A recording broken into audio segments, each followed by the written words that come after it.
Hello dear student, welcome to Galaxy classes.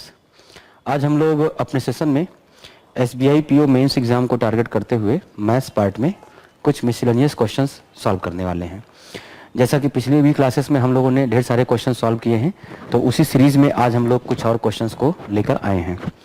तो चलिए, जितने भी क्वेश्चन हम लोगों ने सॉल्व किए थे उसमें नो डाउट आपको कुछ ना कुछ फ़ायदा ज़रूर मिला होगा। और हम लोगों ने कल की क्लास में जहाँ तक क्वेश्चन किया था बस उसी के आगे की मैं बात करने जा रहा हूँ। तो बिना लेट किए जल्दी से सब लोग जुड़ें और हम लोग आज का सेशन स्टार्ट करते हैं। चलिए, तो सीधे सीधे सवाल पे आते हैं, कुछ बिना बात किए। तो अगला सवाल दिखा दिया जाए, अगली स्लाइड दिखा दी जाए।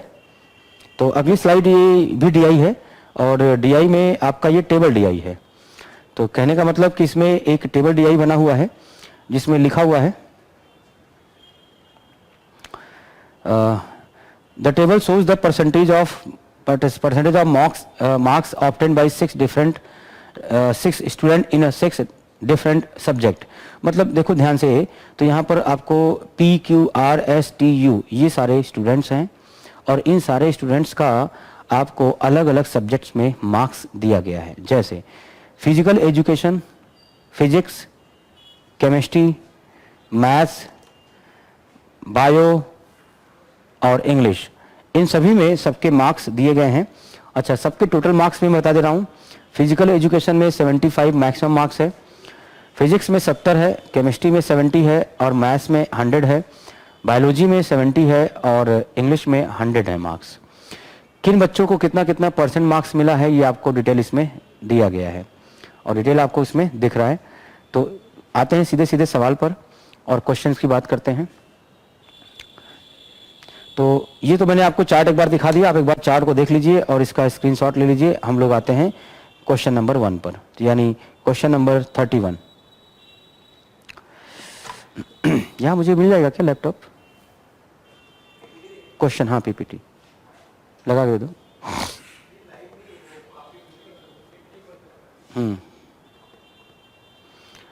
चलिए, तो आते हैं सवाल नंबर 1 पे। तो सवाल नंबर 1 देखिए क्या कह रहा है। सवाल नंबर 31 होगा, 31 क्वेश्चन। 31 क्वेश्चन में बोला जा रहा है what is the average marks obtain bye all the student in biology out of 70। देखो, जब भी आपसे अगर कभी भी रेशियो पूछता है, परसेंटेज पूछता है ना, एक दूसरे का कंपैरिजन करने के लिए बोलता है, तो समझो सवाल आसान है। लेकिन जब भी आपको एवरेज बोलेगा, सम निकालो, डिफरेंस निकालो मार्क्स का या फिर उनका एवरेज निकालो, तो समझ जाओ कि वो क्वेश्चन थोड़ा सा लेंदी होगा या यूं कह लिया जाए कि वो थोड़ा सा कैलकुलेटिव होगा क्वेश्चन। ठीक है, जैसे देखो इन्होंने बोला है व्हाट इज द एवरेज। अब जैसे ही एवरेज बोल दिया समझ जाइए कि इसमें काम बढ़ जाएगा। अब आपको एवरेज बता दिया गया है, marks obtain bye all the student in biology out of 70। Out of 70 बोलने की जरूरत नहीं है, वो तो मुझे पहले ही से दिख रहा है कि आउट ऑफ 70 है। तो आपको बताना है what is the average marks in biology, ठीक है, और सभी स्टूडेंट्स का। तो देखो, इसका फायदा भी मिल सकता है कि अगर आपको पहले ही सवाल में एवरेज पूछ लिया गया। एक बात मैं आपको बता रहा हूं, एक आइडिया, अगर ये एवरेज वाला सवाल अगर एकदम आखिरी में पूछा जाता, मतलब इस डीआई के 5वें सवाल में पूछा जाता, अगर ये एवरेज का सवाल एकदम 5वें सवाल में पूछा जाता, डीआई के लास्ट क्वेश्चन में पूछा जाता, तो इसका मतलब ये है कि अगर आप 4 क्वेश्चन कर चुके हैं और 5वें क्वेश्चन में आपका टाइम खराब हो रहा है या टाइम कम है आपके पास, तो आप उस सवाल को स्किप भी कर सकते हैं। बट अगर ये एवरेज वाला क्वेश्चन पहले ही सवाल में पूछ लिया गया, इस डीआई के 5 क्वेश्चन में से पहले ही सवाल पे एवरेज पूछ लिया गया, तो आप इसको स्किप कर सकते हैं कि भाई इसमें एवरेज निकालना है तो मुझे सबको निकालना पड़ेगा, सबको जोड़ना पड़ेगा, कैलकुलेट करना पड़ेगा, कर सकते हैं स्किप। लेकिन अगर पहले सवाल में पूछा गया है तो मुझे लगता है कि क्या पता ऐसा ना हो कि अगर आप इस पहले सवाल को सॉल्व कर लेते हैं, यानी हर एक बच्चे का आप मार्क्स निकाल लेते हैं और उसके बाद उसका एवरेज निकाल के अपना आंसर दे लेते हैं, तो क्या पता question number 2, question number 3, question number 4 या क्वेश्चन नंबर 5 में कोई ऐसा सवाल पूछ लिया जाए जिसमें पिछला जो कैलकुलेशन आपने किया है, जिसका रफ वर्क आपने खराब नहीं किया है, तो वहां से आपको दोबारा कैलकुलेशन ना करना पड़े और वही कैलकुलेशन जो क्वेश्चन नंबर 1 में आपने सभी बच्चों का बायोलॉजी में मार्क्स निकाला था, अगर किसी अगले सवाल में फिर से किसी बच्चे का बायोलॉजी में मार्क्स पूछा जाए या रिलेशन पूछा जाए या परसेंटेज पूछा जाए, तो हम उस क्वेश्चन का आंसर दे पाएंगे। तो ये एक फायदा होता है। इन तरह के क्वेश्चन करने का। तो ये मैं आपको आइडिया बता रहा हूं कि आप ऐसे क्वेश्चन को कर सकते हैं। तो चलिए बनाते हैं। मैं तो अभी पूरा सवाल करा रहा हूं आपको, तो मुझे तो स्किप नहीं करना है, वो स्किप करना है नहीं करना है ये आपके ऊपर डिपेंड करता है एग्जामिनेशन हॉल में, ठीक है। तो आपका सवाल नंबर है, what is the average marks obtain bye all the student in biology out of 70। मतलब मैं बोलूंगा कि मुझे इनफैक्ट मुझे एवरेज बताना है ऑल स्टूडेंट्स का, किसमें, बायो में एवरेज बताना है। तो एवरेज का मतलब होगा सम अपॉन नंबर, ठीक है। ये आपका सवाल है। तो एक बार जरा ग्राफ दिखा दिया जाए, मुझे एक बार ग्राफ दिखा दिया जाए। तो ग्राफ क्या कह रहा था, देखिए देखिए ग्राफ में मैं एक बार पढ़ दे रहा हूं, ग्राफ को देख लीजिएगा फिर से। जैसे मैं एक बार यहां पे पढ़ के बता दे रहा हूं, आपका जो फिजिकल एजुकेशन है उसमें 76, 76, 84, 96, 48, 60, 48, 60 और 76 है, ठीक है। अच्छा, फिजिक्स में देखा जाए तो आउट ऑफ 70 मार्क्स में फिजिक्स में देखो सभी बच्चों को कितना कितना मिला है, 70, 80, 90, 50, 60, 55, 70, 80, 90, 50, 60, 55, ठीक है। केमिस्ट्री में देखा जाए तो 60, 80, 95, 60, 80, 95, 35, 70, 80, ठीक है, ये आपको मिला है। मैथ्स में देखा जाए सभी बच्चों को 80, 85, 98, 95, 96, 75, ये आपका मैथ्स का नंबर है। बायोलॉजी में अगर देखा जाए तो आउट ऑफ 70 जो कि पूछा गया इस सवाल में 55, 60, 85, 70, 80, 85, ये आपका डेटा दे रखा है। इंग्लिश का डेटा देख लीजिए एक बार, मैं पढ़ दे रहा हूं क्या है, 75, 84, 86, ठीक है, और 60, 70, 75, ये आपका डेटा दे रखा है। अब इसमें से आपको बायोलॉजी की बात कर रहा है, तो जरा बायोलॉजी में मुझे क्या करना है, सबसे पहले तो मुझे सभी बच्चों का सम निकालना पड़ेगा। और सभी बच्चों का सम निकालना है तो एक काम करते हैं, पहले मैं सम ही निकाल देता हूं, सम निकालता हूं एक एक करके, एक एक बच्चे का। तो जरा देखिएगा, अगर मैं सम की बात करूं तो बायोलॉजी की बात हो रही है, तो जरा देखिए बायोलॉजी में हमें निकालना है कि सभी बच्चों को कितने मार्क्स मिले हैं। तो जरा देखिए एवरेज निकालना है बायोलॉजी का। अगर बायोलॉजी का निकालना है, सबका 70 है, तो जरा सोच के बताइए, पहले बच्चे को मिला है 55%। और एक बात आप ऊपर देख लीजिए, ये डेटा जो दिया गया है वो प्रतिशत में दे रखा है, यानी परसेंटेज मार्क्स है, इस बात का ध्यान में रखिएगा। तो अगर मैं बोलूं मिस्टर पी को या स्टूडेंट पी को, अगर मैं बोलूं बायोलॉजी में 55% मार्क्स मिले हैं 70 में, तो मैं 70 का 55% निकालूंगा। फिर मैं दूसरे बच्चे क्यू का 70 का मैं 60% निकालूंगा। फिर तीसरे का मैं 70 का 85% निकालूंगा। तो मैं एक काम कर सकता हूं, जब मुझे हर बार 70 का ही निकालना है तो मैं एक काम करता हूं, मैं सारे परसेंटेज को जोड़ के पहले डिवाइड कर लूं, पहले मैं एवरेज परसेंटेज निकाल लेता हूं और फिर वो अप्लाई कर दूंगा मैं किस पर, 60 पर। तो आइए मैं आपसे बोलूं कि भाई 70 का मुझे निकालना है, 70 का एवरेज परसेंटेज, तो 70 का मैं बोलूं एवरेज परसेंटेज निकालना है मुझे। तो आइए देखा जाए तो मैं 70 का पहले एवरेज परसेंटेज निकालने जा रहा हूं, ध्यान रखना। तो जरा देखो अब सीधे सीधे मैं आंसर दे सकता हूं। 70 में बायोलॉजी में देखा जाए तो 55 है, 60 है, मैं एक बार लिख दे रहा हूं इस बात को समझाने के लिए। देखो यहां पर 55 है, 60 है, 55, 60, 85, देखो 55%, 60% बायोलॉजी का मैं लिख रहा हूं, 55, 60%, 85%, 75%, 80% एंड 85%। अगर मैं इसका जोड़ता हूं तो कितना आ रहा है, देखो 5, 5, 10, 5, 15, 5 चौके 20, 0 बचा 2, ठीक है। 5, 6, 5, 11, 11 और 8, 19, 19, 20, 6, 26, 26 और 4, 30, 4, 34, 34 और यहां पे हो जा रहा है 8, यानी 42 और 2, 44। इसका मतलब 440%। तो मैं बोल सकता हूं कि 440% हो रहा है।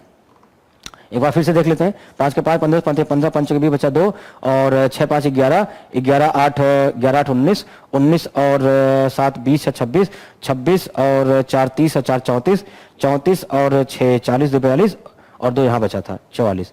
तो 440%। तो मैं बोलूंगा भाई 70 का मैं सीधे सीधे 440% निकाल लूंगा तो मुझे आ जाएगा एवरेज, सम आ जाएगा। तो ये मेरा सम आ जाएगा। और अगर ये सम आ जाएगा तो देखो भाई मैं बोलूंगा यहां पर कि आप अगर 70 मार्क्स का 440% निकालेंगे तो सभी बच्चों का सम आ जाएगा। और यदि आपको एवरेज बताना है तो हम एक काम कर लेते हैं, एवरेज परसेंटेज भी निकाल लेते हैं। तो जरा बताइए कितने बच्चे थे, 1, 2, 3, 4, 5, 6, 6 बच्चे थे। तो अगर मैं इसको 6 से डिवाइड कर देता हूं तो मेरा आंसर बन जाएगा। तो 6 से काटते हैं इसको, देखो तो ये कटेगा कुछ 6 से, तो 2 से कटेगा 4, 4, 8। ये कुछ डेसिमल में दिया है क्या आंसर?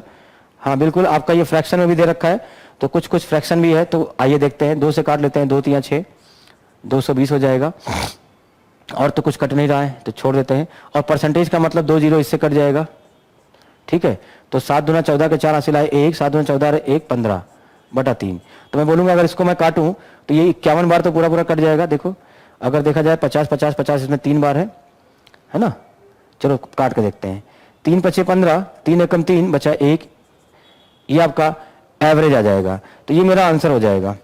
और ये मेरे किस ऑप्शन में दे रखा है, तो 51 सही 1/3 मेरा औसत बन जाएगा। तो एक बात समझिएगा फिर से ध्यान से, इसमें थोड़ा स्मार्ट वर्क कर सकते हैं हम लोग। कैसे कि हमने हर एक परसेंटेज का पहले एवरेज परसेंटेज निकाल लिया। तो एवरेज परसेंटेज निकालने का मतलब हुआ कि हमने क्या कर लिया, पहले सारे परसेंटेज को सम कर लिया और जितने बच्चे थे उससे मैंने डिवाइड कर दिया, तो मुझे एवरेज परसेंटेज मिल गया। और जब मुझे एवरेज परसेंटेज मिल गया तो 70 का वो एवरेज परसेंटेज निकाल लेंगे तो मेरा बच्चों का सभी का औसत आ जाएगा। और ये मेरा आ गया इतने मार्क्स। तो हम बोल सकते हैं कि बायोलॉजी में औसतन सभी बच्चों को 51.33 या 51/1/3 मार्क्स मिले होंगे। आई होप बात समझ में आ गई होगी। तो चलिए देख लीजिए, आप इसके ऑप्शन भी चेक कर लीजिएगा। और ऑप्शन इसमें आपको दिख रहा है बी ऑप्शन। तो आपका जो सवाल है उसमें बी ऑप्शन दिख रहा है। चलिए तो क्वेश्चन नंबर 31 एक बार दिखा दीजिए, इसमें बी ऑप्शन बच्चों को। और इसके बाद फिर हम लोग अब बढ़ते हैं क्वेश्चन नंबर 32 की तरफ। चलिए तो 32 दिखा दिया जाए। इसमें किसी को कोई डाउट होगा तो बताइएगा। सवाल नंबर 32।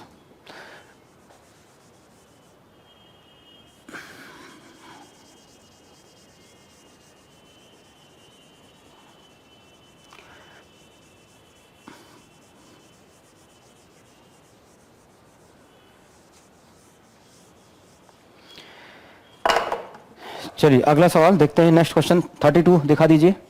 32 क्या कहना चाह रहा है, what is the total marks obtain by R in all the subject together. अब देखो यहां पर आर का पूछा जा रहा है, टोटल मार्क्स बताइए, आर का total marks in all the subjects, ठीक है। तो एक बार मैं लिख दे रहा हूं सवाल क्या पूछ रहा है, what is the total marks obtain by are.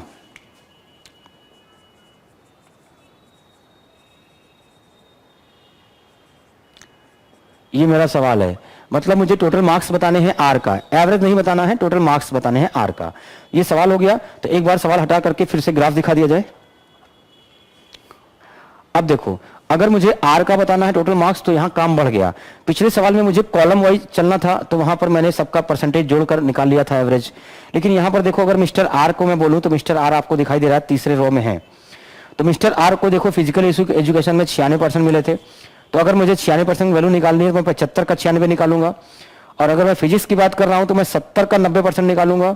और अगर मैं केमिस्ट्री की बात कर रहा हूं तो मैं 70 का 95% निकालूंगा। यानी हर एक सब्जेक्ट में मैक्सिमम मार्क्स भी अलग है और परसेंटेज भी अलग है। तो यहां आप एक साथ एवरेज परसेंटेज नहीं निकाल सकते हैं। यानी इस क्वेश्चन में मेरा काम बढ़ेगा।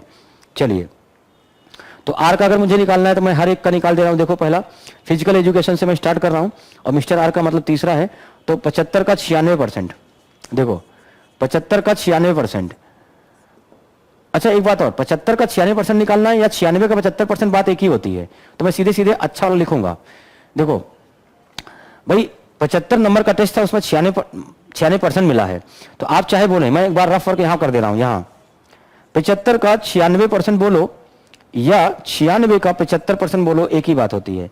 लेकिन मुझे 75% की वैल्यू पता रहती 3/4 है तो मैं सीधे से लिख लूंगा, ठीक है। तो चलिए आगे स्टार्ट करते हैं। तो मैं सीधे सीधे लिख रहा हूं 75 का 96% या 96 का 75% मैं लिख रहा हूं। ये पहला हो गया, अभी कैलकुलेट करेंगे। दूसरा बताइए, फिजिक्स में 70 का 90%, 70 का 90% निकालना है या 90 का 70%, एक ही बात है। तीसरा देखते हैं। चलो तीसरा मैं देख रहा हूं। अगर मैं केमिस्ट्री में बात करूं आर की, तो केमिस्ट्री में इन्हें मिला है 95%, 70 में 95% नंबर मिला है, ओके। मैथ्स में देखा जाए तो 100 में 98%, और बायोलॉजी में देखा जाए तो 70 में 85%। कुछ आसान है लेकिन कुछ में कैलकुलेशन करना पड़ेगा। और अगर इंग्लिश पार्ट में देखा जाए तो 100 में 86%। चलिए सॉल्व करते हैं। देखो 96 को 75% मतलब होता है 3/4। तो 96 का 3/4, 4 एकम 4, 4 दूना 8, 4 चौके 16, 24 दिया 72, 72 मार्क्स मिला। यहां पर 0 0 कट जाएगा परसेंटेज से, ये परसेंटेज से 2 0 कट जाएगा और 9 7 63। अब यहाँ पे 70% निकालना है, 95, 70 का 95%। एक काम करते हैं, अगर बोलूं कि 70 का 100% निकालेंगे तो 70 हो जाएगा, उसमें से मैं 70 का 5% घटा दूं, 70 का 10% होता है 7, तो 5% होगा 3.5। 70 में मैं 3 घटाऊंगा तो 67 बचेगा, 67 आधा घटा दूंगा तो 66.5 आ जाएगा। 70 में 3.5 घटा दिया, ठीक है। 100 का 98% तो 98 ही होगा। 70 का 85% निकालना है, ठीक है, 70 का 85%, तो मल्टीप्लाई करना पड़ेगा। एक काम करते हैं, पहले इसको लिख लेते हैं, यहाँ 86 हो जाएगा। अब 70 का मुझे निकालना है 85%, तो मैं बोलूंगा 70 इंटू 85 बटा 100, 1 जीरो कट जाएगा। अगर मैं 5 से काटूं तो 5 दूना 10, 17 पच्चे 85 होता है, ठीक है। 17 सत्ते 119 होता है, उसका आधा, तो 100 का आधा 50 होता है, और 19 का आधा कितना होता है? 9.5, 59.5। ये मेरा मिल गया। अब आपको बताना है इनके सारे मार्क्स क्या होंगे जोड़ने पर, तो इन सबको मुझे जोड़ना है, बस आंसर देना है अपना। देखो 0.5 यहां पर है ना, 0.5 मिलाकर के हो गया 1, 10 का बाद 0, कैरी कितना 1, ठीक है। चलो ये तो 1 रुपया हो ही गया मेरा। आगे करते हैं, 2 3 5 5 5 5 5 6 5 11 11 8 19 19 और 20 और 28 29 30 31 32 33 34 34 और 1 35 के 5 बचा कितना 3। 7 और 3 मिला लेते हैं 10 10 6 16 16 6 22 22 9 31 31 31 31 और 5 36 36 और 4 40 4 44, कुछ 445 नंबर होने चाहिए। तो 445 आपके किस ऑप्शन में है, आइए देखा जाए। 445 ए ऑप्शन में है, तो 445 आपके ए ऑप्शन में दिख रहा है। ये मेरे इस क्वेश्चन का आंसर हो जाएगा। कहने का मतलब क्या है कि अगर इस क्वेश्चन को सॉल्व करना है तो आपको हर एक बच्चे हर एक सब्जेक्ट में मिस्टर आर का मार्क्स निकालना पड़ेगा, और उसके लिए आपको परसेंटेज कैलकुलेट करना पड़ेगा। परसेंटेज कितना तेजी से आप निकाल सकते हैं, यही आपका टैलेंट होगा एग्जाम में, ठीक है।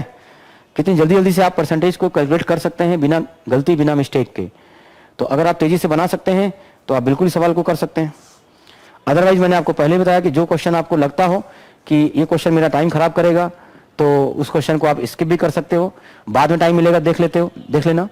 लेकिन कौन सा क्वेश्चन मुझे परेशान कर सकता है, इतना तजुर्बा आपको होना चाहिए। क्वेश्चन को पढ़कर, क्वेश्चन को देख के ही समझ जाएं कि हाँ भाई ये क्वेश्चन में मेरा टाइम खराब होने वाला है, इसमें कैलकुलेशन ज्यादा होने वाला है, ठीक है।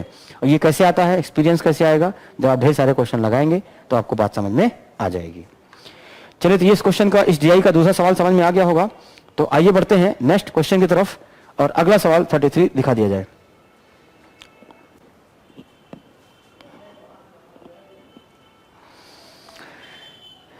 चलिए, तो नेक्स्ट क्वेश्चन 33।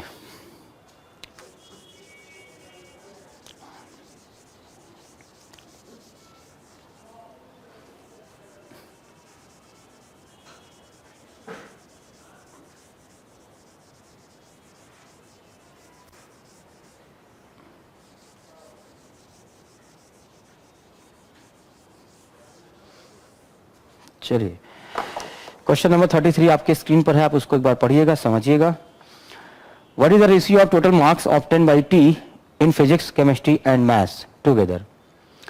ठीक है, what is the ratio of total marks obtain by T in physics, chemistry and maths together to the marks obtain by P in these subject together. यानी कहने का मतलब आपको पहली बात तो रेशियो बनाना है। आइए मैं बार सवाल को लिख दे रहा हूं, क्या निकालना है आपको। 33 ऑब्जेक्टिव क्या है, आपको रेशियो निकालना है। What is the ratio of total marks, मतलब रेशियो निकालना है, तो ये लो, कुछ ऐसा कह रहा है। What is the ratio of total marks obtain by T, T का फिजिक्स, केमिस्ट्री प्लस मैथ्स, और इनका निकालना है मार्क्स पी का these subjects, physics, chemistry plus maths. तो आपको फिजिक्स, केमिस्ट्री, मैथ्स में आपको पहले निकालना है किसका, टी के मार्क्स टोटल करने हैं, और उसके बाद पी के मार्क्स टोटल करने हैं, उसके बाद उसका आपको क्या करना है, रेशियो बदलना है। What is the ratio of total marks obtain by T in physics chemistry maths together to the marks obtain by P in these subjects together. ठीक है, तो ये रहा सवाल आपका। अगर सवाल समझ में आ गया तो मैं चलता हूं एक बार ग्राफ पर, एक बार ग्राफ दिखा दिया जाए फिर से।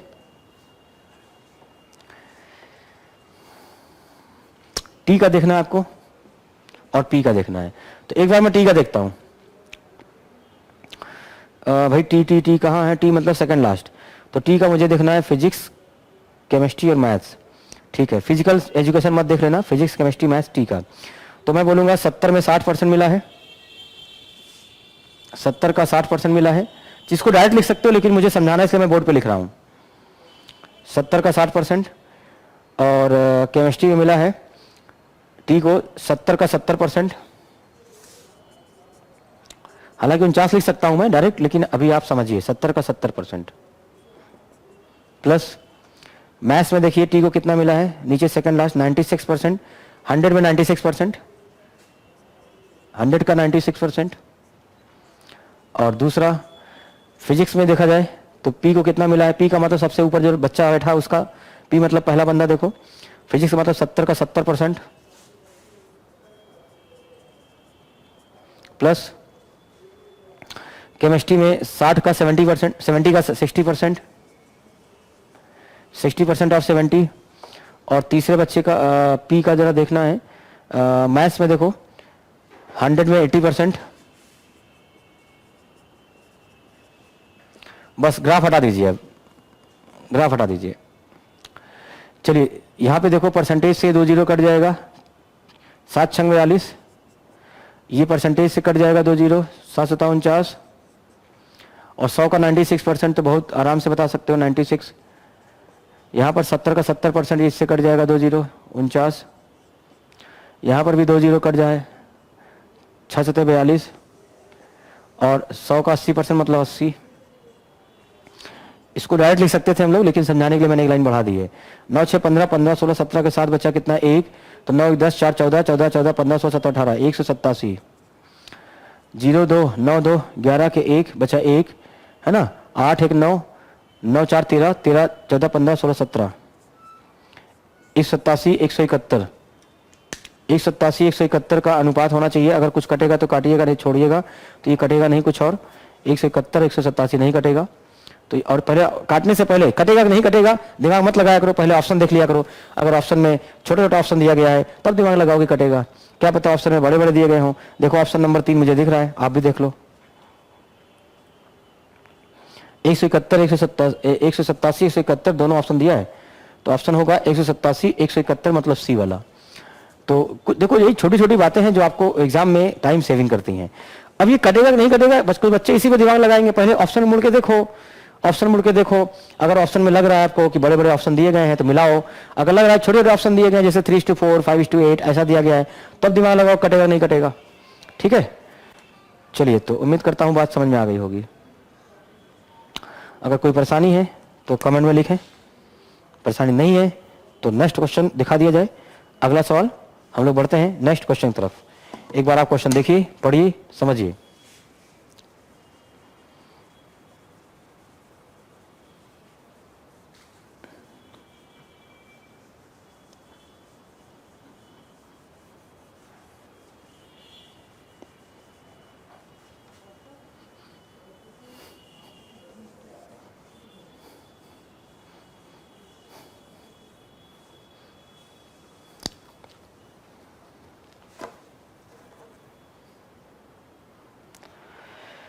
(34)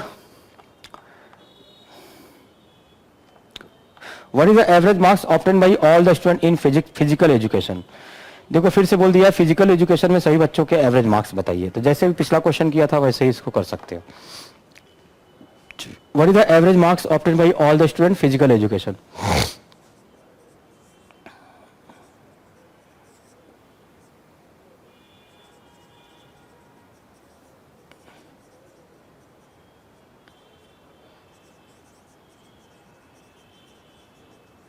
चलो फिजिकल एजुकेशन में सभी बच्चों का एवरेज बताना है, ये आपका निकालना है। मैं इसको हटा रहा हूँ, ग्राफ पे आ जाइए एक बार, फिर से एक बार ग्राफ दिखा दिया जाए।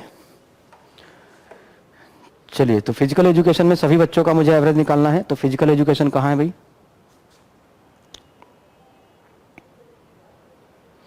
सबसे पहले है, तो जरा देखें, अब फिर से वही बात आ रही है कि अगर मुझे एवरेज बताना है, एवरेज मार्क्स बताना है ना, तो मैं क्या करूंगा?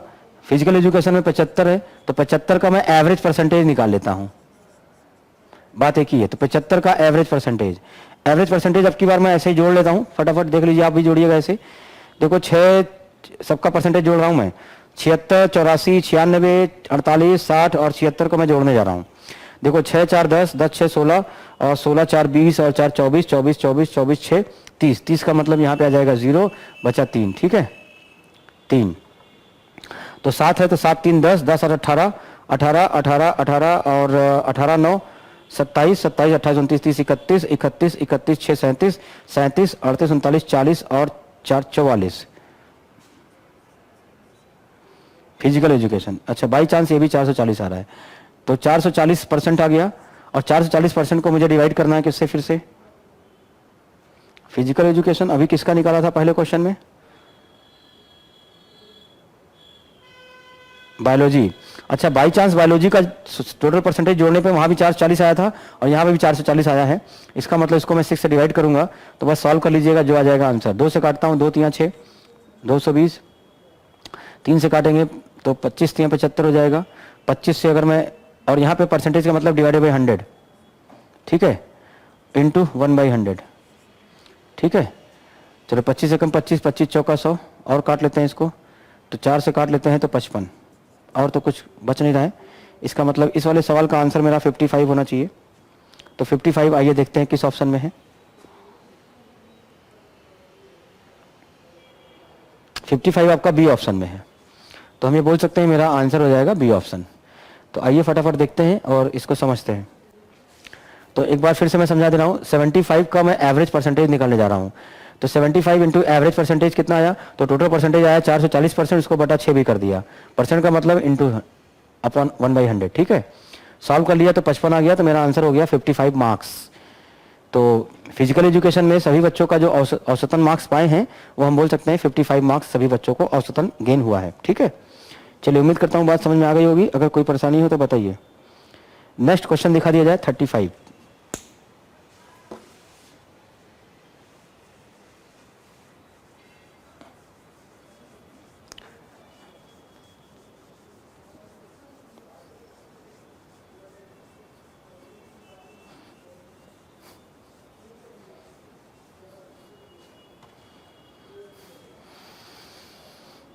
क्वेश्चन देखिए क्या कह रहा है। The marks obtain by R in physical education is approximately what percent of total marks obtain by all the 6 student together.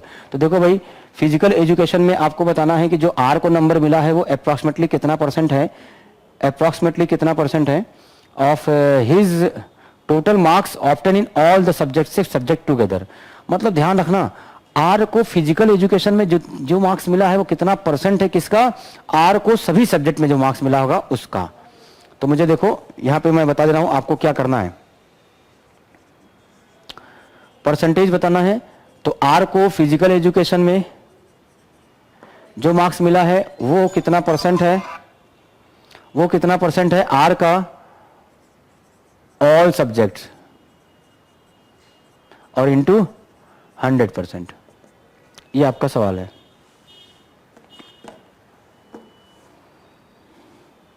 ठीक है, चलिए एक बार ग्राफ दिखा दीजिए फिर से। एक और सवाल के लिए एक बार फिर से ग्राफ की तरफ बढ़ते हैं। और ध्यान रखना, मुझे मिस्टर आर की बात हो रही है, मिस्टर आर का फिजिकल एजुकेशन और ऑल सब्जेक्ट। तो जरा एक बात मैं बोलूं अभी आपसे, तो क्या आपने एक काम ये किया था,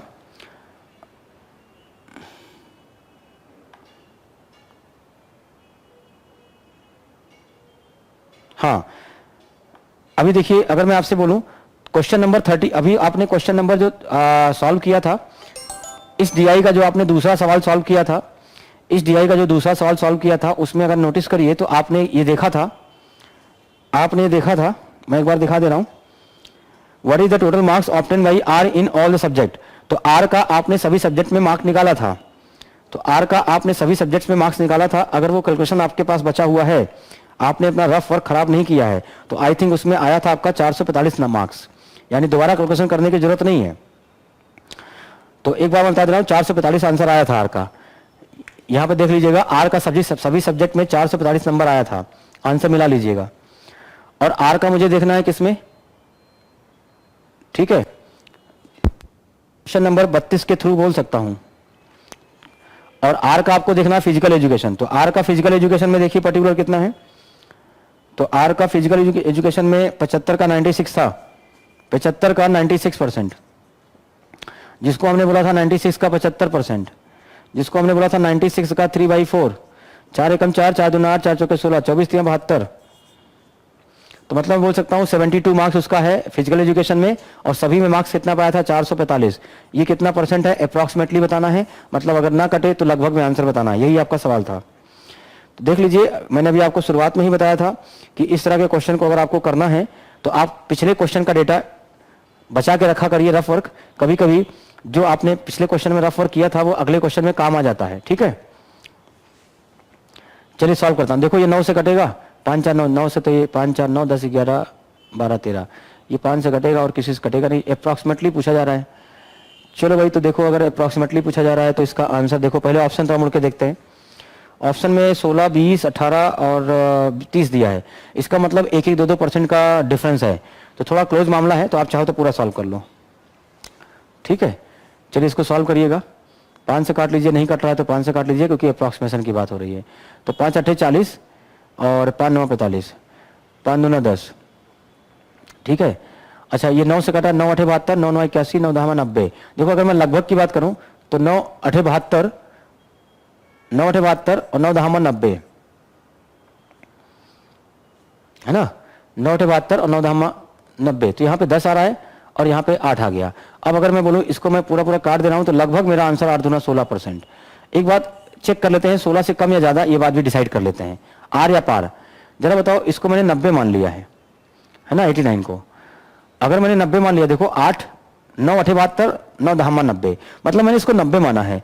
अगर नीचे आपने 90 माना है तो 16 आ रहा है, लेकिन याद रहे अगर मैं बोलूं ये 90 नहीं है, ये थोड़ा सा कम है, तो अगर नीचे वैल्यू कम होगी तो आंसर 90 से थोड़ा ज्यादा होगा, यानी 16 से मेरा आंसर थोड़ा अप होगा। यानी बोलूंगा 16% से हल्का सा अप होगा, हल्का सा अप होगा, लेकिन इसका ये मतलब नहीं कि वो 20 और आ जाएगा 18%, यानी मेरा आंसर अप्रॉक्सीमेटली 16% होगा। तो चलिए अपना आंसर दे लीजिए 16%, यानी 16%। इसको बोलते हैं अप्रॉक्सीमेशन, ठीक है।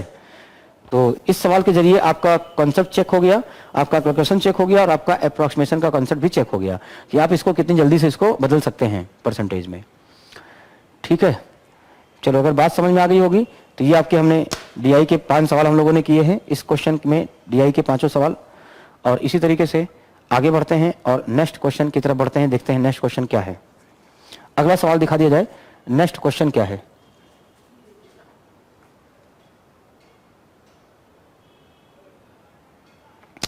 अच्छा अगला सवाल एक पजल लग रही है,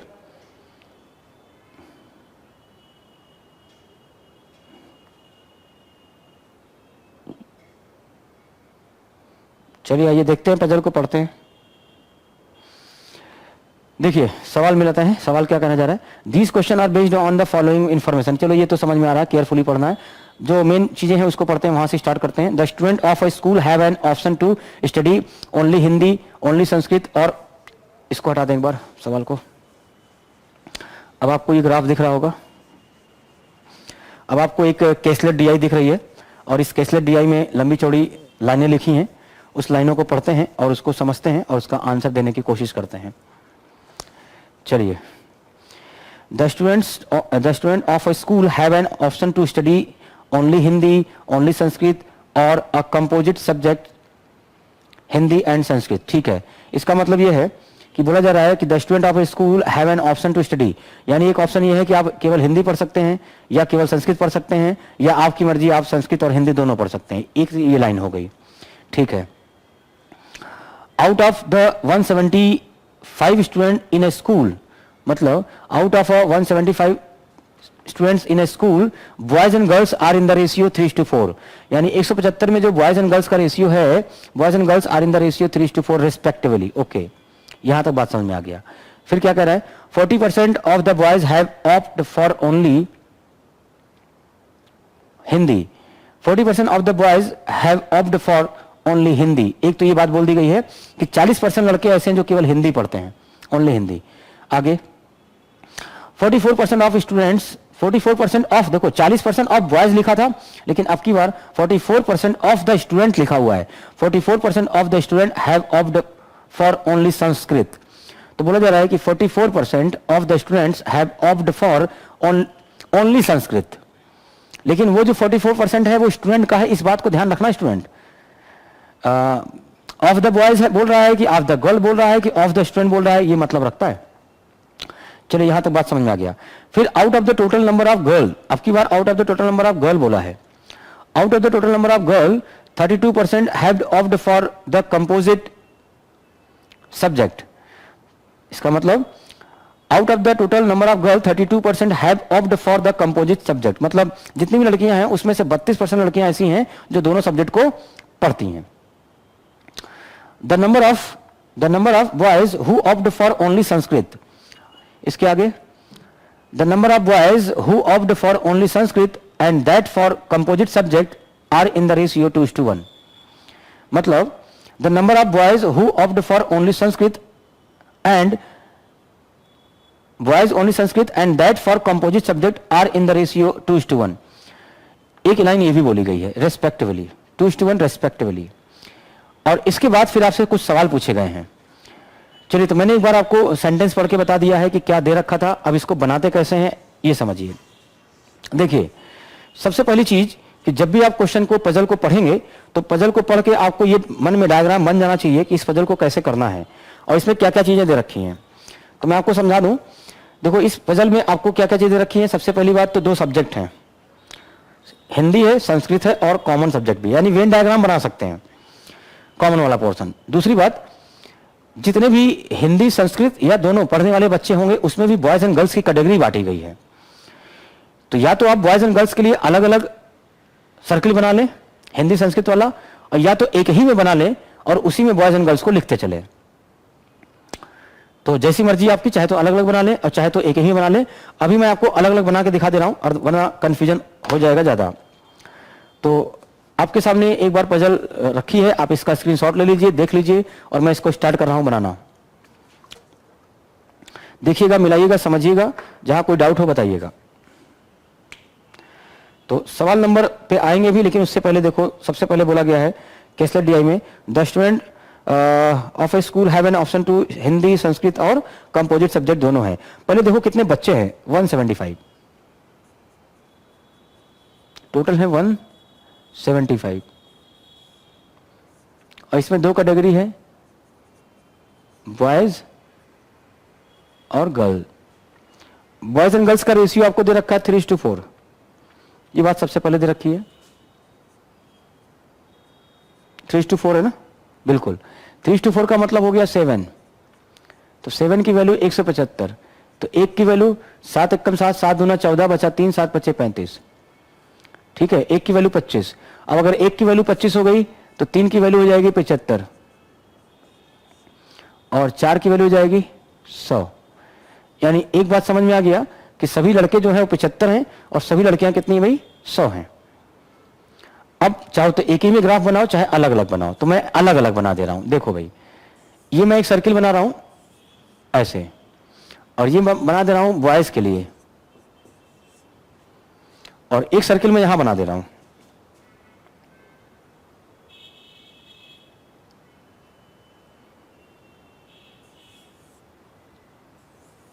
दिखेगा यहां तक दिखेगा। तो ये मैं बना दे रहा हूं गर्ल के लिए, एक बॉयज के लिए और एक गर्ल के लिए। चलिए, तो यहां पर देखा जाए, और ये नाम मैं रख रहा हूं, सबसे पहला वाला जो सर्किल है वो क्या है, पहला नाम किसका लिया गया था, हिंदी संस्कृत। तो मैं इसका नाम रख रहा हूं हिंदी संस्कृत। चलिए, हिंदी और संस्कृत। अब वैल्यू पुट करते हैं। देखिए 3:4 यहां तक हो गया। अब लिखा है 40% of the boys, rough work मैं यहां पे कर दूंगा, 40% of the boys had opt for only Hindi. मतलब 40% लड़के ऐसे हैं जो केवल हिंदी पढ़ते हैं, 40% लड़के। तो बताइए लड़के कितने हैं, 75, 75 का 40%, 75 का 40% निकाल लेना है, या फिर आप 40 का 75% निकाल लें, और 40 का 75% मतलब 3/4 होता है, यानी 30 हो गया। यानी मुझे दिया गया है कि जितने भी लड़के हैं उसमें से 40% ऐसे हैं जो केवल हिंदी पढ़ते हैं, ओनली हिंदी लिखा है भाई, ध्यान रखना। 40% of the boys have opted for only Hindi, तो वो जो 30 आया है वो ओनली हिंदी, मतलब बॉयज के लिए हिंदी है, तो मतलब यहां लिखना है।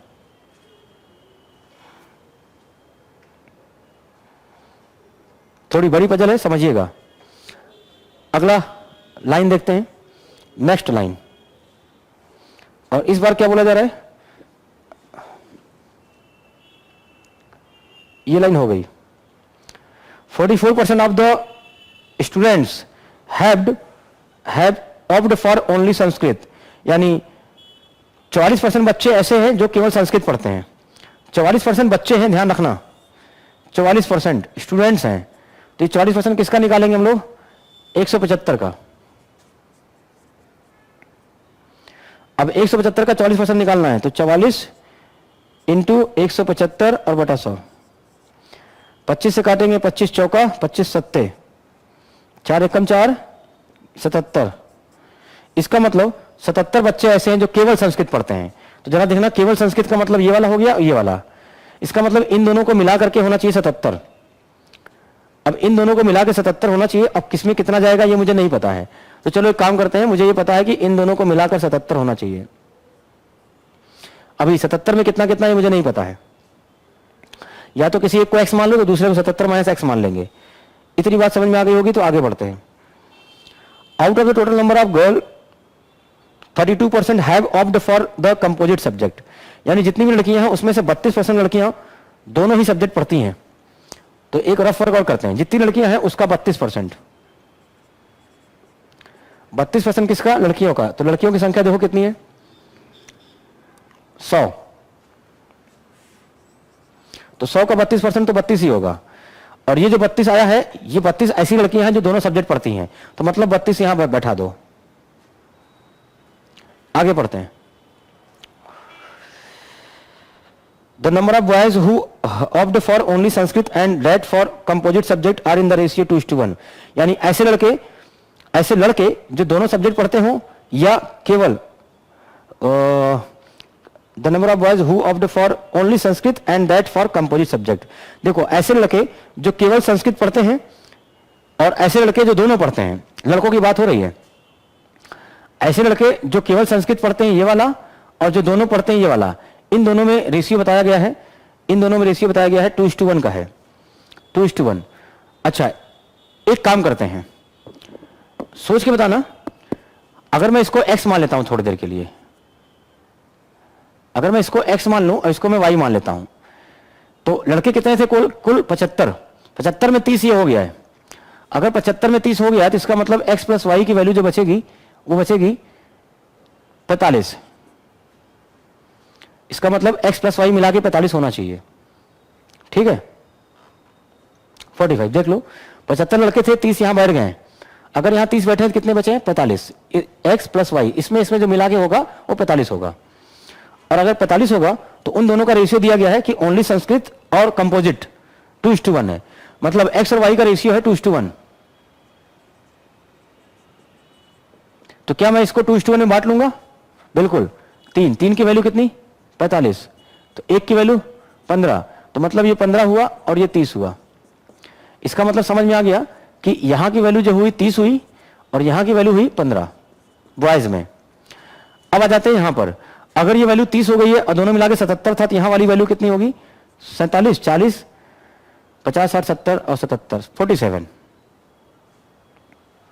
कैसे, अगर दोनों मिला के 77 होना है तो 40 और 30 और 7 77, यानी मुझे गर्ल्स में मिल गया। और इसके आगे और कोई इंफॉर्मेशन नहीं है और उसकी जरूरत भी नहीं है।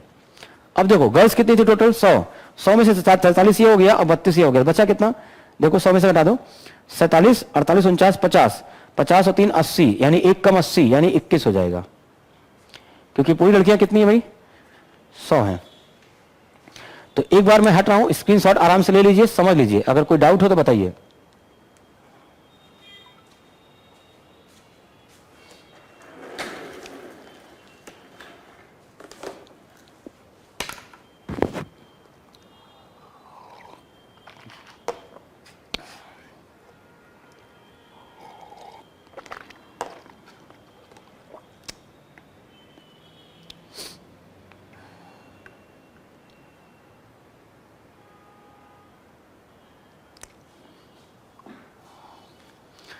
चलो तो हमने ये आपको बना दिया, और अगर ये आपका बन गया है तो मैं अब इसको हटा रहा हूँ रफ वर्क को।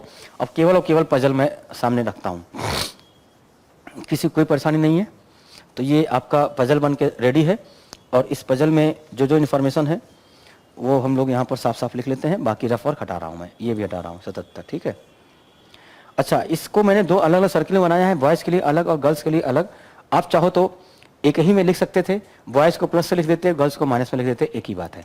चाहो तो मैं इसको 21 को यहाँ लिख दूँ, 32 को यहाँ लिख दूँ, और 47 को यहाँ लिख दूँ, और इस पर प्लस माइनस लगा दूँ, बात एक ही है, ठीक है। चलिए, तो ये मुझे मिल गया, ये 30 हो गया, 15 हो गया, 30 हो गया, मिला के ये हो रहा है 75, 21, 32, 47 मिला के हो रहा है कितना, 100।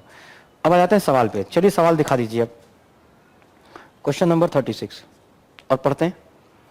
क्वेश्चन नंबर 36 क्या कह रहा है? क्वेश्चन नंबर 36 कहा जा रहा है, what is the ratio between the number of boys who opt for only Hindi and the number of girls who opt for the composite subject respectively. ठीक है, what is the ratio between the number of boys who opt for only Hindi. तो आपका सवाल है ये 36 number. 36 में बताना है आपको कि आपको रेशियो बताना है किसका किसका, boys who opt for only Hindi. तो जरा देखो, बॉयज में ओनली हिंदी कहाँ है भाई? ओनली हिंदी मतलब 30, इसका अनुपात बताना है किसके साथ।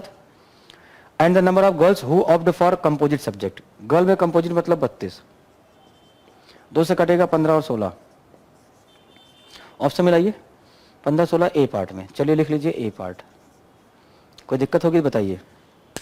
चलिए नेक्स्ट क्वेश्चन दिखा दीजिए 37। दिख रहा है सवाल 37, how many boys have opt for the composite subject. ऐसे कितने बच्चे हैं जो दोनों सब्जेक्ट पढ़ते हैं? बॉयज बोला गया ना कि स्टूडेंट बोला गया है, हाउ मेनी बॉयज बोला गया है।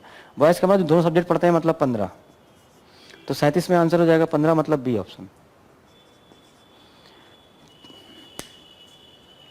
देखिए समझिए, कोई परेशानी हो तो बताइए। नेक्स्ट क्वेश्चन दिखाइए 38।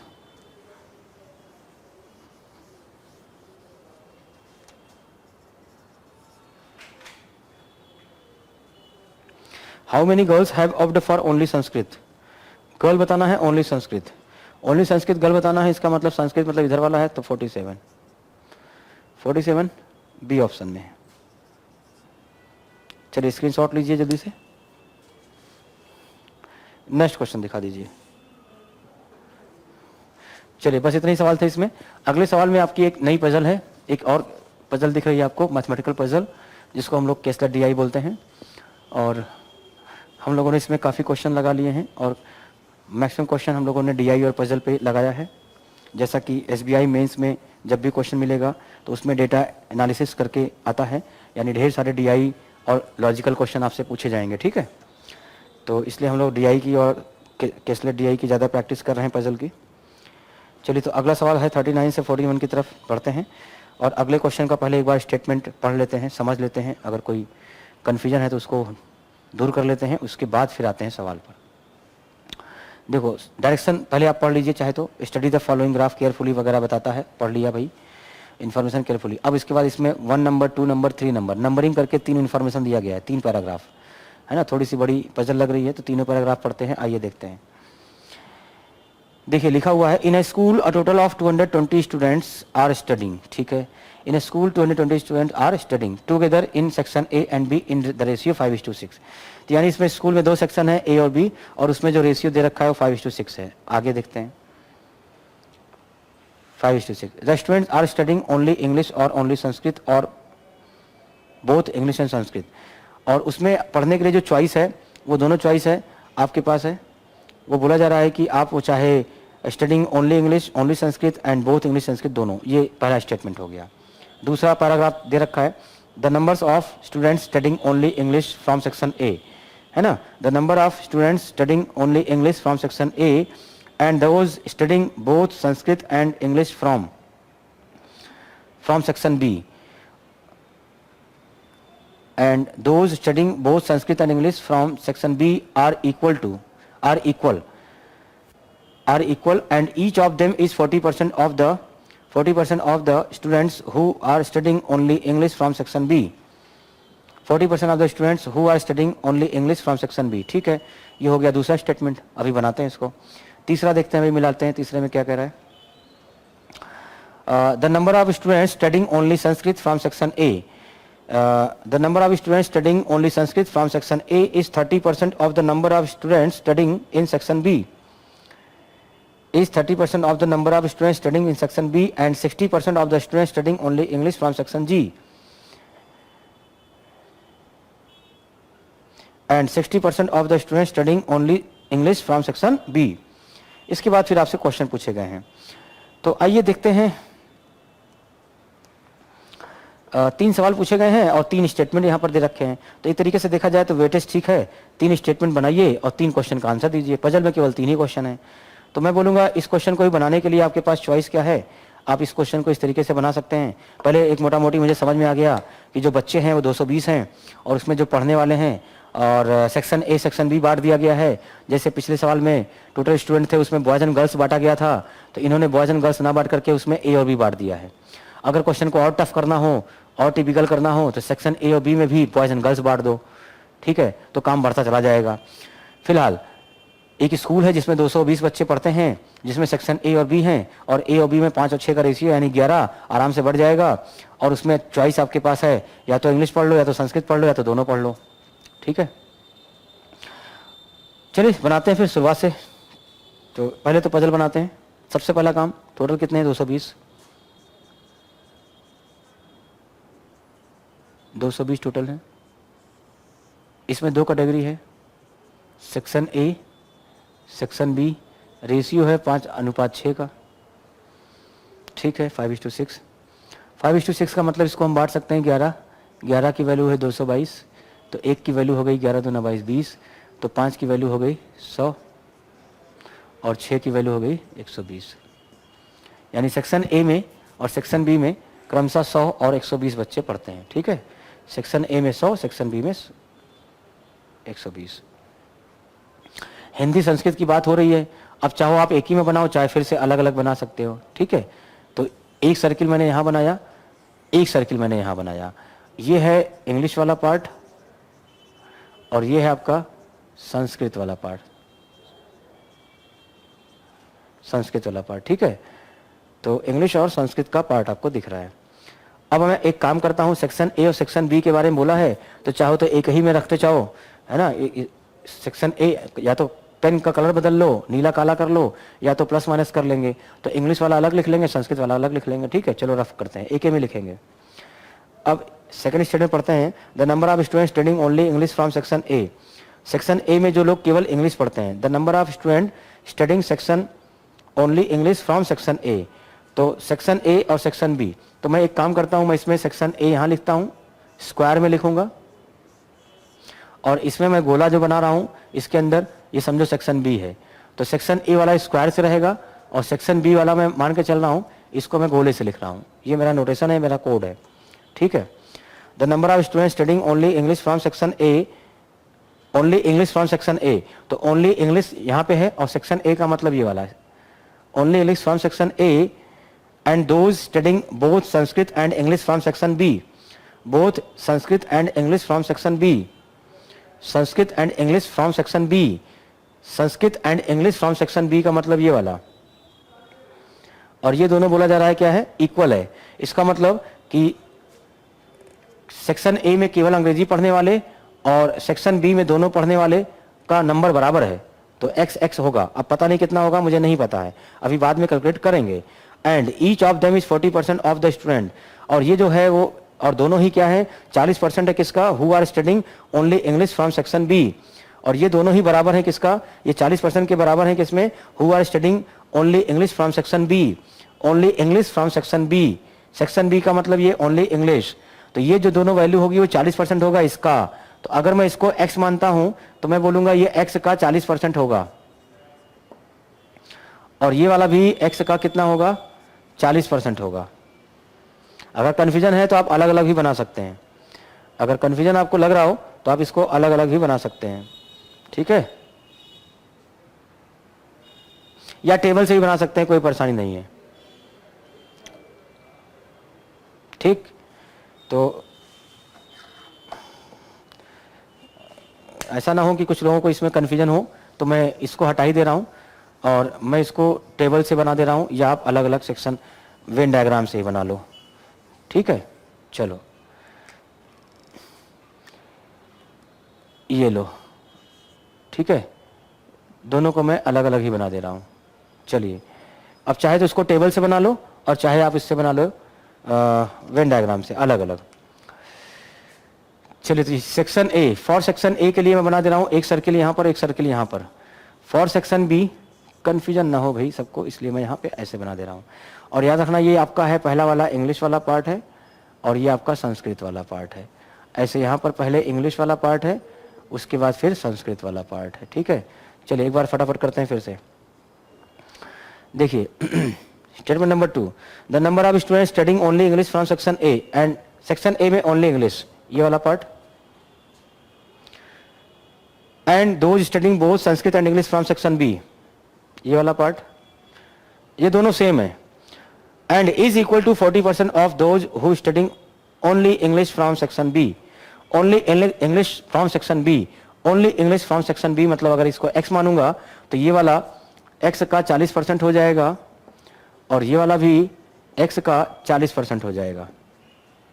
चलिए, आई होप बात समझ में आ रही होगी। आगे ये खत्म हो गया। तीसरा statement, the number of student studying only Sanskrit from section A, only Sanskrit from section A कहाँ है? Only Sanskrit from section A, मतलब ये वाला हिस्सा section A is 30% of the number of, तो ये 30% of the number of student studying in section B, तो जितने भी बच्चे सेक्शन बी में पढ़ते हैं उसका 30% है ये। तो सेक्शन बी में कितने बच्चे पढ़ते थे, रेफर कर लेते हैं, 120 का 30% 36, तो मुझे बताना है कि ये वैल्यू जो है 36 है, ये लिख दिया मैंने 36।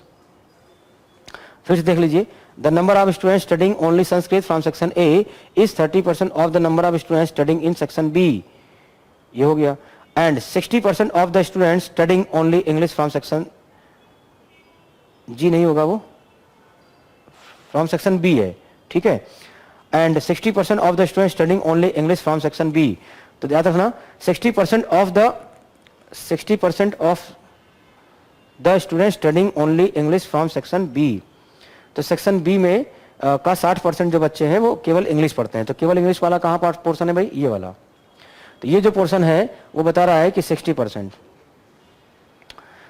Sanskrit from section is 30% of the number of student studying in section B and 60% of the student studying only English from section B.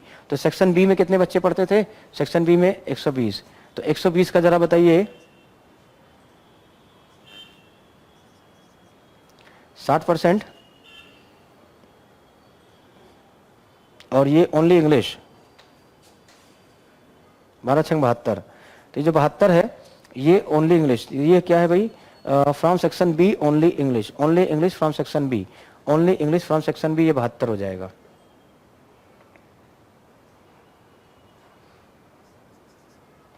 ठीक है, और अगर ये 72 हो जाएगा तो 72 का 40% भी निकाल सकते हैं हम लोग, 72 का 40% निकाल सकते हैं। ठीक है, ये कुछ गड़बड़ है, डेसिमल में आ रहा है, तो ये सेंटेंस ये नहीं कहना चाह रहा है, रुक जाओ, ये यहां तक पढ़ते हैं, इसके बाद देखते हैं, ये कुछ गड़बड़ है, यहां से फिर से पढ़ते हैं। क्या कहना चाह रहा है, कुछ मिस्टेक लग रहा है। The number of student studying only Sanskrit from section A is 30% of the number of student studying in section B, section B, ठीक है। इज 60%, यहां इज होना चाहिए, इज 60%, यानी ये जो है वो 60% है, is 60% of the student studying only English from section B, तो ये जो है इसका 60% है। तो एक ये बात समझ में आनी चाहिए। यहां पर मैं नीचे लाइन लिख दे रहा हूं, 60% of the student section B, यहां देखो सेक्शन बी, और इसके बाद इज 60% होगा, यहां इज कर लो, 60% ऑफ द स्टूडेंट्स ये होगा। तो चलो, ये 36 मुझे मिल गया था। अब ये जो 36 है बोल रहा है, ये जो 36 है वो क्या कह रहा है, is 60% of student studying only English from section B, तो सेक्शन बी में ओनली इंग्लिश पढ़ने वाले, तो ये जो होंगे, ये जो है वो 60% है किसका, एक्स का, है ना, ये जो है वो 60% है किसका, एक्स का। यानी जो 36 आप निकाले हैं is 60% of the student study only English from section B. Only English from section B मतलब एक्स, तो हम ये बोलेंगे एक्स का 60% निकालोगे तो यही 36 होगा। यानी जो 36 आया है ये 36 60% भी है किसका, एक्स का। तो यहां से एक्स की वैल्यू निकालेंगे तो आ जाएगा 36 और परसेंट का मतलब देखो x इंटू 60/100 बराबर 36। तो 6 0 0 कट जाएगा और 6 कम 6 6 36, यानी x की वैल्यू कितनी बनी, 60। अब x की वैल्यू अगर 60 बन जाएगी तो यहाँ पर भी वैल्यू कितनी जाएगी, 60 का 24% 24 हो जाएगा, है ना। x का 60 मतलब 60 का अगर में निकालोगे 24 हो जाएगा। और अगर ये 24 हो गया 36 हो गया तो बताइए सेक्शन ए में कितने बच्चे थे, 100। तो 36 और 24 मिला के कितना हो रहा है, 6 4 10 0 3 2 5 और 1 6, मतलब ये 40 होना चाहिए। 36 24 मिला के 30 2 50 यानी 60, 60 में से कितना बचा, 40। ऐसे देखो यहाँ पर कितना है, अगर ये x की वैल्यू है आपकी 60 तो x का 40% कितना होगा, यानी यहाँ पर भी 24 होगा क्योंकि ये दोनों बराबर था, है ना। अगर ये 60 70 80 चाहे 84 और 84 का मतलब 120, 84 में 16 16 मतलब 20 20 और 30 6 36, ये बन गया। ये हमारी पजल कंप्लीट। तो एक बार फिर से मैं रिपीट कर दे रहा हूं, देख लीजिए यहां पर क्या कहना चाह रहा था, एक बार समझिएगा फिर से।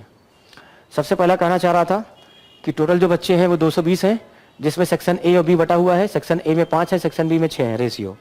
तो 5 और 6 का मतलब 11, 11 का मतलब 220, 1 बराबर 20। अब अगर 1 बराबर 20 हो गया तो सेक्शन ए में है 5 पार्ट, 5 पार्ट का मतलब 100। चलिए उम्मीद करता हूँ बात समझ में आ रही होगी। और 6 का मतलब 120। एक बात समझ में आ गया, सेक्शन ए में 100 बच्चे होंगे टोटल और सेक्शन बी में 120 बच्चे होंगे टोटल, ठीक है। सेक्शन ए में 2 तरह के बच्चे होंगे, इंग्लिश संस्कृत या फिर दोनों। सेक्शन बी में 2 तरह के बच्चे, इंग्लिश संस्कृत या फिर दोनों। अब जैसे जैसे कह रहा था वैसे वैसे हमने इसको बनाया है, तो मैं एक बार पढ़ दे रहा हूं, देखिए क्या कह रहा था। The number of student studying only English from section A. तो सेक्शन ए में जो केवल अंग्रेजी पढ़ते हैं, सेक्शन ए में जो केवल अंग्रेजी पढ़ते हैं, देख लीजिए सेक्शन ए में जो केवल अंग्रेजी पढ़ते हैं, एंड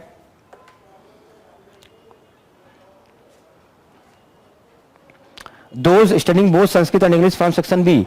और जो दोनों पढ़ते हैं, ये दोनों की संख्या बराबर है, मतलब यहां पर जितना आएगा उतना ही यहां पर आएगा। और इनकी जो संख्या है वो 40% है किसका, केवल अंग्रेजी पढ़ने वाले सेक्शन बी में। तो सेक्शन बी में अंग्रेजी पढ़ने वाले अगर x होंगे तो ये x का 40% होगा और ये वाला भी x का 40% होगा। ये हुआ दूसरा वाला स्टेटमेंट। तीसरे स्टेटमेंट में दिया गया था the number of student studying only Sanskrit from section A. Section A में केवल संस्कृत पढ़ने वाले जो बच्चे होंगे वो पूरे बच्चों का 30% है। तो 30% किसका भाई, तो हमने निकाल लिया 120। 30% किसका, 30% of number of students in section B. तो सेक्शन बी में 120 बच्चे हैं, 120 का अगर मैं 30% निकालूंगा 36 आएगा। इसका मतलब कि ये जो वैल्यू है यहां पर हमने बोला ये 36 है। और ये जो 36 आया है ये भी बोला गया है कि जो 36 आया है वो इस x का 60% है। तो हम बोल रहे हैं कि x का 60% है, तो हम बोलेंगे x का 60% 36 है, तो x की वैल्यू भी कितनी आ गई, 60 आ गई। तो हम ये बात बोल सकते हैं कि x की वैल्यू 60 हो गई। अगर x की वैल्यू 60 हो गई तो 60 का 40% निकालोगे 24, 60 का 40% निकालोगे 24। अब यहाँ पे 24 हो गया, यहाँ 40 है, तो जो बचा होगा वो 36 होगा और जो यहाँ बचा है वो भी 36 होगा। यानी कुल मिला के हमने ये भर लिया, हमने ये देख लिया कि सेक्शन ए में केवल इंग्लिश पढ़ने वाले 24, दोनों पढ़ने वाले 40 और संस्कृत पढ़ने वाले 36। सिमिलरली सेक्शन बी में केवल इंग्लिश पढ़ने वाले 60, केवल संस्कृत पढ़ने वाले 36 और दोनों पढ़ने वाले 24। ठीक है, अगर ये बात समझ में आ गया तो अब हम लोग सवाल पर मूव कर सकते हैं। तो चलिए इसका पहला क्वेश्चन दिखा दिया जाए, यानी क्वेश्चन नंबर 39। तो मैं रफ वर्क हटा रहा हूं।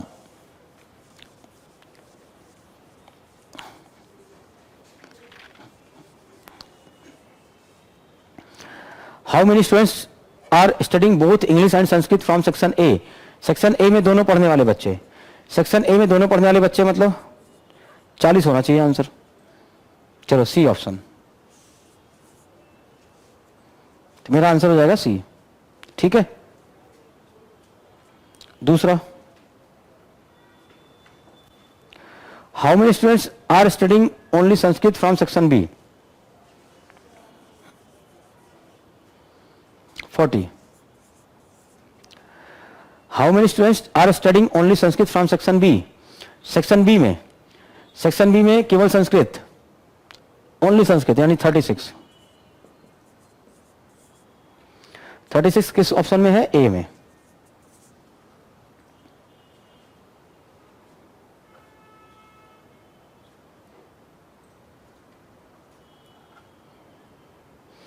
चलिए सवाल नंबर 41 दिखा दिया जाए। सवाल नंबर 41 और ये एसडीआई का लास्ट सवाल है, ठीक है। चलिए इसको एक बार ट्राई करिए आप लोग।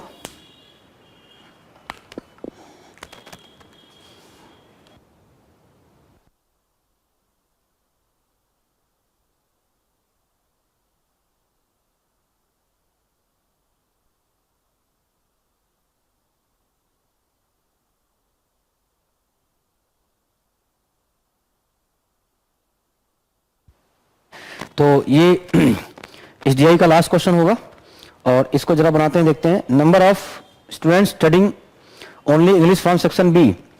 देखो, number of students studying only English from section B. Section B में ओनली इंग्लिश, सेक्शन बी में ओनली इंग्लिश मतलब 60 is what percent. What percent का मतलब what percent of the student studying only English from section A. Only English from section ए,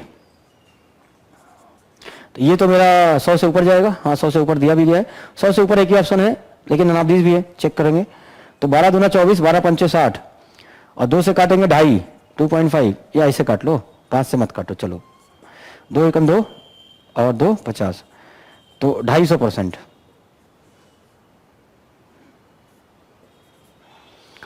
एक बार देख लेते हैं फिर से। Number of student studying only English from section B, only English from section B 60 is what percent of the student studying only English from section ए।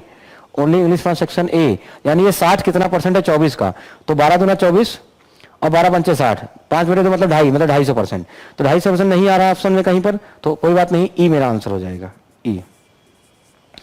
चलिए, तो उम्मीद करता हूं ये बात आपको समझ में आ गई होगी और आशा करता हूं कि आपने जितना भी क्लास यहां पर किया है और जितना मैंने क्वेश्चन आपको कराए हैं वो सब एग्जाम ओरिएंटेड हैं और आपके यहाँ प्रीवियस ईयर पेपर में आ भी चुके हैं। तो उन्हीं सारे सवालों को हम लोगों ने सॉल्व किया है। तो उम्मीद करता हूं कि आपने काफ़ी कुछ यहाँ पर सीखा होगा और आगे आप प्रैक्टिस करते रहिए और अपने आने वाले एग्ज़ाम में अच्छा कर पाएँ। तो बस आज का सेशन बस यहीं पर मैं समाप्त करता हूँ, यहीं पर ख़त्म करता हूँ और नेक्स्ट टाइम मिलेंगे तो आगे बात करेंगे। Thank you so much.